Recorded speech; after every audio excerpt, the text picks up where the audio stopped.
Hi everybody, welcome to Afterburner. I'm Bill Whittle. Well, once again, a new year's upon us, and once again, people tend to do two things at this time of year: make resolutions and make predictions. My New Year's resolution is not to make any New Year's predictions. This year especially, because I think that there are so many moving parts this year, and these parts are so big, and their alignments so potentially enormous with regard to the future of America, that trying to make sense out of what is surely coming in 2016 is like staring out into the fog. But if not to predict, but rather just to speculate for a moment about four of these titanic historical forces, let's start at the bottom. President Obama is entering his final year, and it doesn't look like it's going to be pretty. Already on his fourth Secretary of Defense, we hear new revelations from the previous three of how feckless and unserious he is about the nation's defense. There are unconfirmed reports of him having what was called a hissy fit with top defense officials regarding an upgraded air campaign against ISIS, and he was also reported to be nearly incandescent with rage with FBI Director James Comey when his agency labeled the carnage in San Bernardino as a terrorist attack without getting his permission first. Now, this man, who's denied the reality of what he's created in cooperation with Valerie Jarrett and both of his secretaries of state, is finally discovering that all of the fawning press coverage in the world cannot save him from that reality. And I'm going to speculate that as this trend continues, as he's mocked even by his leftist allies as weak and ineffectual, his final year is going to reveal to all of the American public what those of us who've studied him for 7 years concluded long ago, namely that he's a thin-skinned, incompetent, lazy, and not very bright narcissist who's used the media cloak of invisibility to hover over his own mess for a very, very long time. Hey, speaking of thin-skinned, incompetent, lazy, and not very bright narcissists who've used the media cloak of invisibility to hover over their own messes for a very, very long time, what's going to happen to Hillary Clinton? You know, there's so much about this that's just genuinely depressing, but surely the greatest of it is this. The statutes regarding the retaining of official State Department records and the willful destruction, hiding, or tampering with the same do not say anything about whether or not these records are classified. They simply say that it is illegal to retain them, and that the second statute specifically states that anyone found guilty is prohibited from ever again holding any office in the government of the United States.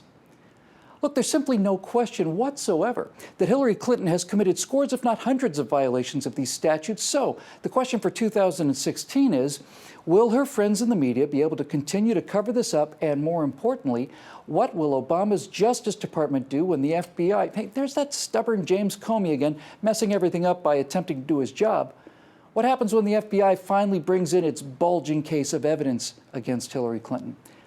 Because, you see, we no longer live in a nation of laws. If we did, this woman wouldn't be running for office. She'd be running for Mexico. Will Obama deign to order his Attorney General lapdog to prosecute? Or will he, with the wave of an imperial hand, simply let her walk? Well, there's arguments to be made both ways, but if she does walk, and if she is elected, she will enter the office of the presidency as the most corrupt, lawless, mean-spirited creature ever to crawl out of a too-far-away toilet, and her custom-made Oval Office rug had damn well better be made out of vinyl to be able to be washed off with a garden hose, and frequently. And then there's this guy. You know, Donald Trump gives me whiplash. He'll say 2 or 3 things that have me absolutely cheering to the rafters, and then in the next breath, he'll say something so appalling that I can hear my vertebrae pop. It's just infuriating. At first, I thought he would soon fade. Now, as I write this, staring into the fog of 2016, I still wonder whether he can maintain this lead as the number of candidates drops from 122 or whatever it is down to 3 or 4. Certainly, the longer the format, the less likely the quick soundbite, and while some of them have been appalling, all of them have been memorable, can be seen as a real substitute for actual policy. And will a likely winner, at least a solid second for Ted Cruz in Iowa, give the American people a new look at him or any of the other candidates as we move into the primaries? You'd think so. You'd actually kind of hope so. And finally, to the threats. Will we see more ISIS attacks on American soil? Sadly, this is the one thing I feel the least foggy about. I believe that we will. And how will that affect the other big moving pieces? Obama's disintegrating presidency, Hillary's role in the creation of the Islamic State, and Trump's boisterous but robust declarations to simply smash it. And what of a China that's building islands in the middle of the ocean, or a Russia resurgent in Europe and newly dominant in the Middle East as a result of an American power vacuum? What about an economy with a $20 trillion debt to pay doubled by this president in the last 8 years? What then? No one knows. As I said, it's pretty foggy out there. But there is a bright glow in that nasty, foggy year that just ended to light the one we're about to face, because SpaceX, who'd had a spectacular launch failure just this past summer, lit up the night skies over Cape Canaveral, Florida with a perfect launch of its Falcon 9 rocket.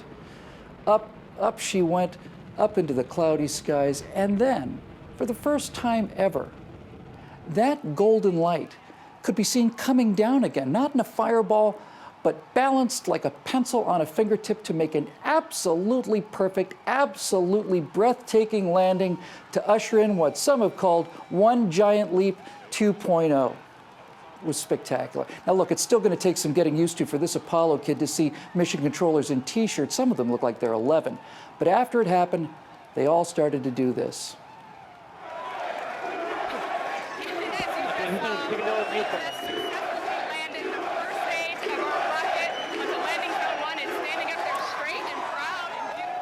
You know, it actually brought tears to my eyes the first time I saw it. Not just the landing, that orange glow out in the fog, but the thought that that billionaire genius, Elon Musk, and those high-fiving young men and women had just done something that no one else, not the Russians, not the Chinese, and not the Europeans, had ever done or even thought possible.